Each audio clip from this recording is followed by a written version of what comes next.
Welcome back to Rare Oakleys. We are going to unbox one of Oakley's most iconic watches. In fact, their first analog watch, their first super premium watch, the Time Bomb. And this is going to be the classic, one of the very first releases of the Time Bomb, Metal with carbon fiber dial. Brand new in box. But before we get into that, make sure you subscribe to our channel if you haven't done so yet. Hit that like button, give us a thumbs up, and of course, do not forget to hit the bell icon. I can't stress that enough because you never want to miss a future episode of Rare Oakleys. Speaking of episodes, be sure to check out our other videos because we have a ton of fantastic content. And of course, most of it will be Oakley related. And also, who doesn't like an awesome success story? Who doesn't like a come from behind success story? Well, guess what? I have a come from behind success story to share with you guys. This is my book. So I'm going to leave a couple of links down below in the description. If you guys like a come from behind success story, this is a short autobiography, but you know what? It's very easy read. It's just over 100 pages. It's not stuffed with a bunch of straw, and it also has a ton of great financial information in here. Some very good tips and tricks on how to save money, how to manage your finances. And beyond that, it is just a very fun and entertaining read. Again, links are below in the description, so definitely check it out. So the Time Bomb, I'm gonna make a guess here. I think it was released, I thought it was released after the turn of the century, after around 2000, but it turns out, I think it was actually released around 1998. Either way, it was Oakley's first super premium watch with a $1,500 price tag. Now back in 1998 or 2000, $1,500, that was a lot for a watch. Even today, $1,500 is quite a bit for a watch. Well, we've got one brand new right here in the box. We're gonna take a look at the box quickly because for those of you who are collectors, the box is usually important. And this, you can see, coincides with Oakley's, well, with their older boxes in the early 2000s where they have the plain black box and then they have a black and white silhouette or black and white photo of the product, typically sunglasses. In this case, of course, it's going to be the Time Bomb, the watch. And you can see here it's got the Oakley ellipse Time Bomb on the sides. This other side is blank. But this side here, you can tell this is an early release because it actually, instead of just having the SKU here and the barcode, it actually has a little diagram of the product of the watch. And you can see the casing is Metal and the color, which is the dial, is carbon fiber. And here, you can see all the info there, product code, whatever. And what does it say here? Time Bomb, and you've got the copyright here. Let's get that in focus for you guys. Please bear with us. We're doing our best. This is supposed to be a high quality camera here and iPhone. Anyway, okay. So we're gonna open this thing up. So let's zoom in a little bit. Oh, and right here, we have the iconic POP or point of purchase display. The Oakley Time Bomb, I guess the placard. And this is a piece of plastic. You can hear it, right? But this is classic too. You may have seen that before, not just for the Time Bomb, but for some of the other Oakley sunglasses. But early 2000s, great piece of Oakley history there. Okay, let's zoom in a little bit here so we can get a good look at this. And of course, this has already been opened, so this is an unofficial unboxing. So when we open this up, the first thing you're going to notice, of course, is the Oakley Vault. And this thing is awesome for a number of reasons. It looks awesome. It almost looks intimidating. And how fitting to have a watch called a Time Bomb in a vault like this in a reinforced cube, right? And you'll notice the rivets here. Of course, this coincides with Oakley's earlier cases, right? The reinforced aluminum with the rivets, the industrialized look. Very, very cool. But we're going to take this thing out of here. And you can see there's some paperwork in here as well. Now, one thing to note too, as I pull this out, I'm going to show this to you guys. Other than the paperwork, there's a warranty registration card and some other warranty information in there. We're not going to necessarily go through all that. But one thing I do want to show you guys is, notice here the hinge on the back of this vault, right? So obviously it opens this way, right? And you got the hinge here. So I like to keep everything kind of in order, right? Of course, the Oakley cases, all the Oakley collections, etc. So when I put this thing initially, when I put this back in the box, I'm going to show you guys, what I used to do, because I figured, hey, I'm going to pull it out and then open it up this way, right? So I put the hinge to the back. Well, you never want to do that. And the reason is, even though this appears to be a cube at first glance, it is not. It is actually slightly rectangular. So one set of sides is slightly longer than the other set. So if you put this hinge to the back or the front, what you're going to do when you try to close the box is you're going to tear the box, you're going to tear the tabs, you're going to damage the box. And again, some of you aren't going to care, but if you're Oakley collectors and you like the vintage stuff, you don't want to damage the box. So if you do put this vault, this reinforced metal vault back in the original box, make sure that you put the hinge either to the right or the left, it doesn't matter, 6 of one, half a dozen of the other, and that way you would be able to properly close the box without damaging the box. So take note of that. But we're gonna take this thing back out here, we're gonna check this out, right?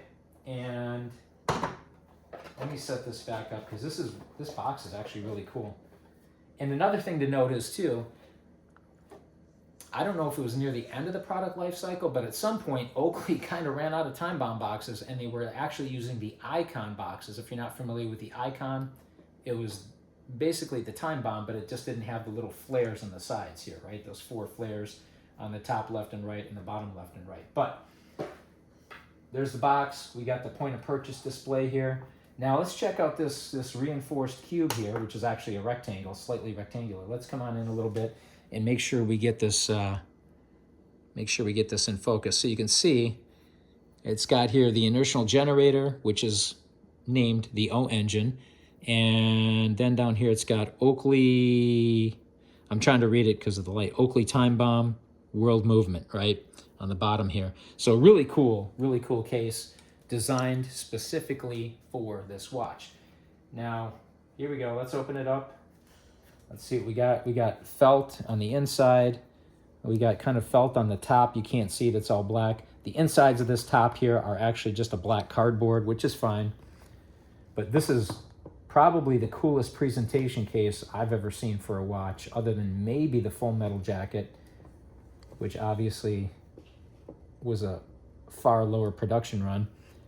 And this is the watch. So this thing again is brand new, not like the one that I'm wearing. And you can see you've got the carbon fiber face, the X metal. This has never been worn, never been sized, never tried on. This watch is factory fresh, and yes, it is tasty. Now, one thing to note too, with these clasps, they redid the band. The very early time bombs, the very first few, I don't know how many that were made, they had what were called a forged band, where the links, instead of being slightly curved, some of these links were actually straight. But I like this band better. The forged band is more rare. It's more of a limited production, but I really still prefer this band. You push in these little tabs here to release. You can push this in, and I wouldn't really recommend it though, because if you do that, you may over time damage the little mechanism here, the clasp. And then of course you got this little part here that snaps out. And here, let's take a look at the serial number on there. What's the serial number? See if we can zoom in on that right there by my thumb. Can we see? Can you zoom in on that? And can you zoom in? Do the zoom. Let's see what we got here. See if we can get that in focus. Well, hopefully you guys can see that serial number. I'm kind of on the side here. And then you can see, of course, the internal components here. And of course, this watch is automatic, which means you kind of move your wrist around a little bit, and during daily activities, you're going to have a tendency to wind the watch. From personally wearing this watch for a number of years, I found that, yeah, I have to actually move my wrist intentionally to charge it up. But once it's charged up, it does pretty well. And you can see here, if you it's coming closer, look at my watch here, the one that I'm wearing, right? This one obviously is used, but you can see the second hand, it'll move at 2-second increments when the watch is kind of on a low capacity and when the battery isn't charged to a certain degree. We're trying to get this in focus, so please bear with us. But yeah, you can see that second hand, it'll start moving at 2-second intervals. Well, right now it actually died. Hang on, let me charge this thing up a little bit. Here you go. Zoom back in on that so you can see it. Okay, now it's actually going at There you go. See how it moves at 2-second intervals? Usually it'll move at 1-second intervals if you have it charged enough. But the other thing that I wanted to note here, come on in again. These little black tabs here, this is probably my only complaint about this watch. These little black tabs on the top and bottom where the band connects to the, well, to the main part here, to the fuselage, they have a tendency to crack over time, and I'm suspecting that these things would probably break quite easily under normal use. And when that happens, you have a tendency to bend the pins, and you can see this big gap on the one that I'm wearing here. See this big gap right there by my index finger? That's what tends to happen. And you can see that that big gap is not supposed to be there. Well, when those tabs break and then there's pins in there, they are pretty weak. They really bend over time, unfortunately. So keep that in mind if you pick up this watch. Just know that you're going to have to be very careful with it. And being as old as it is, these plastic pieces are probably going to break. I really wish Oakley would have used some sort of reinforced or high-grade plastic that would have withstood the test of time, because these unfortunately do not. The other thing to keep in mind is this crystal is not a sapphire crystal. So the story goes that Oakley initially wanted to incorporate a sapphire crystal for the time bomb. However, due to the curvature of the face, they were unable to do so. So they had to use a mineral crystal, which I guess, from what I'd heard, I'm not a watch connoisseur necessarily, but is the second hardest crystal. But it does have a tendency to scratch, so just keep that in mind and be careful if you do pick one up. I think the one that I've had here, the old one, is pretty good shape overall as far as the crystal goes. The case has gotten a few scratches and dings, the band, I'm sorry, and maybe the main part of the case, but the crystal itself is in pretty good shape. So this is it. This is their time bomb. Of course, it's got the date indicator at 6 o'clock. That's another thing to keep in mind. But we're going to set this back in its vault on display, and then we got something else to share with you guys briefly. Let me go back here. Ooh, you know what? Hang on. There we go. We're going to put that back. But what could be better than that, huh? So you got the time bomb, you've got the original POP display, the box, everything. Well, guess what we got over here? Look at this. What do we got in here? Let's check this out. Another time bomb, huh? What is this? Oh wow, look at that. We got twins. We got another one here. Let's check this out. Let's see what the serial number is on this one. Whoops. Well, we'll just leave them open, I guess, huh? How about that? So this also happens to be another brand new, never worn, never sized, of course, X metal with carbon fiber time bomb. And for some reason, it looks like the serial number on this is much harder to read. It's going to be at the bottom here, just above my thumb. Let's see if we can zoom in on that, zoom in and focus on that. So hopefully we can get the serial number in focus, but I guess it's not critical. But there is a serial number on there. It's right above my thumb. Probably difficult to see in the lighting. We tried, but hopefully you can see it there. And of course you got the O engine here. Oh, by the way, Oakley designed the entire watch, including the internal components, including the O engine. So a lot of times when watch companies, or especially companies that don't specifically do watches like Oakley, they were first starting out with watches, a lot of times companies will outsource some of these projects, like the internal components, etc. Well, Oakley designed this completely in-house, which is pretty impressive. And at the time, the technology was huge, because these would hold a charge for more than 24 hours, or was it 48 hours? But at the time, in the early 2000s, that was very impressive for an automatic watch. But anyway, we've got two brand new ones here, and who knows if they'll ever be worn. I try to take care of these things because, as you know, they're very difficult to find, especially in brand new condition nowadays. But fortunately, we saved these over the years, and one is actually for display.